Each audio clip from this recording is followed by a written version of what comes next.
मानोरा अडाण धरणात 15 फूट खोल युवकाचा मृतदेह दीपक सदाफळे पथकाने 10 मिनिटात शोधला। वाशिम जिल्ह्यातील मानोरा तालुक्यात अडाण पुलावरून कुपटे येथील रहिवासी संचित सुभाष मुंदे वय 22 वर्ष हा आपल्या वडिलांसोबत पुलावरून जात असताना धरणामध्ये उडी घेतली।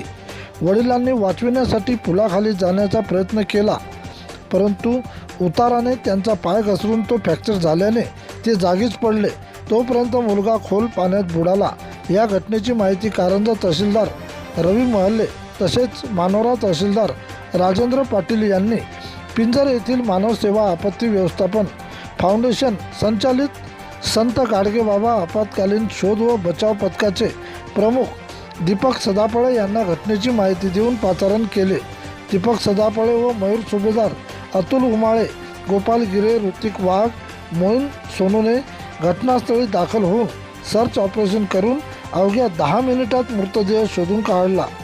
यावेळी घटनास्थळावर पोलीस ठाण्याचे सहाय्यक पोलीस अधिकारी राम सरोदे, गोकुळ पांडुळे, शंकर राग, करण चव्हाण, वाडेकर, तलाठी शांताराम मुंडाले, अजय ढोक, सिंहासन जाधव व कुपटे येथील नातेवाईकांसह शाहू भगत उपस्थित होते। प्रतिनिधी किशन काळे।